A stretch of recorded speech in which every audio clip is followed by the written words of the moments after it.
Baiklah, Assalamualaikum warahmatullahi wabarakatuh. Saya Ismi Zahra Tunisa dengan NIM 23301060 akan menjelaskan tentang alga Pyrophyta. Alga Pyrophyta berasal dari bahasa Yunani, yaitu pyros yang berarti api atau disebut dengan ganggang api yang bersifat uniseluler, dan ganggang ini menyebabkan perairan nampak terlihat bercahaya ketika malam. Yang menyebabkan kalau ganggang api ini bercahaya ketika malam hari adalah di mana ganggang ini memiliki kandungan fosfor di dalam tubuhnya. Nah, nama lain dari alga Pyrophyta ini adalah Dinoflagellata, di mana berasal dari bahasa Yunani dinos yang berarti berputar dan flagel yang berarti bulu cambuk. Nah, Dinoflagellata ini memiliki bulu cambuk, dua bulu cambuk sebagai alat untuk bergerak dan yang dapat bergerak aktif. Kemudian ciri-ciri dari alga Pyrophyta ini adalah yaitu memiliki pigmen utama yaitu karoten atau jingga dan xanthophyll yang berwarna kuning yang peka terhadap cahaya. Nah, kemudian alga Pyrophyta ini juga memiliki cadangan makanan yang disimpan dalam bentuk amilum atau batu. Nah, alga ini dia bersifat uniseluler dan juga memiliki dinding sel berupa selulosa. Tubuhnya seperti yang telah dijelaskan tadi bahwa tubuh dari alga Pyrophyta ini yaitu mengandung fosfor yang bersifat fluorescens yang dapat memandarkan cahaya hijau biru di malam hari. Nah, alga Pyrophyta ini dia juga bisa bergerak dengan bebas karena dia memiliki dua flagella yaitu yang berada di ujung anterior dan membentuk pusaran air ketika bergerak. Nah, kemudian habitat dari alga Pyrophyta ini adalah dia itu ada di lingkungan air, baik itu di laut maupun air tawar. Nah, alga Pyrophyta ini dapat ditemukan di berbagai habitat perairan termasuk lautan, sungai, danau, rawa, ataupun kolam. Nah, struktur dari alga Pyrophyta ini yang paling mencolok adalah dia merupakan sel tunggal dengan dua flagella.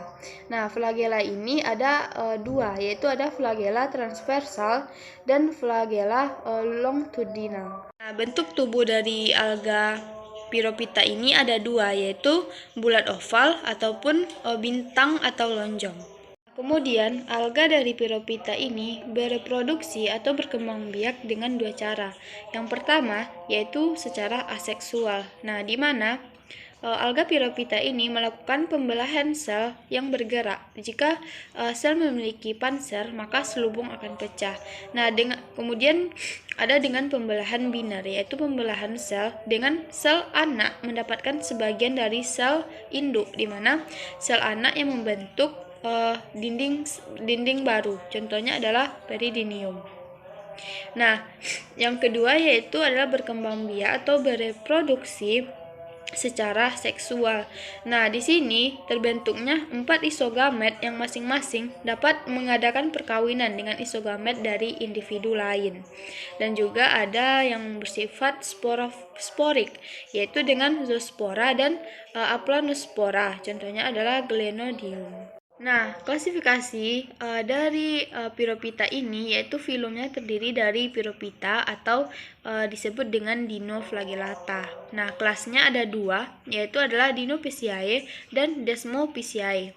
Nah, contoh dari spesies Desmophyceae ini adalah Proboscentrium marimum dan Proboscentrium micans.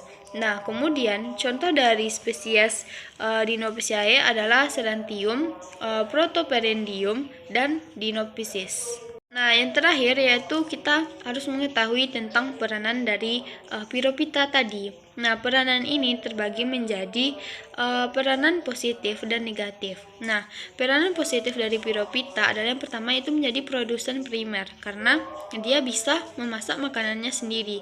Nah, yang kedua adalah menghasilkan oksigen dari proses fotosintesis karena Pyrophyta ini memiliki klorofil di dalamnya dan juga sebagai sumber makanan.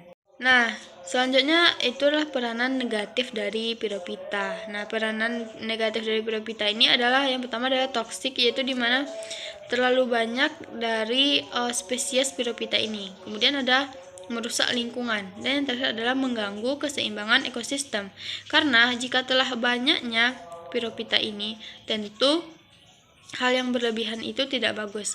Nah, di sini jika piropita tersebut dalam jumlah yang banyak, nah nantinya juga akan mengganggu keseimbangan atau keberlangsungan dalam suatu ekosistem. Nah, sekian penjelasan dari saya tentang alga piropita ini. Semoga bermanfaat. Terima kasih atas segala perhatian. Mohon maaf atas segala kesalahan. Wassalamualaikum warahmatullahi wabarakatuh.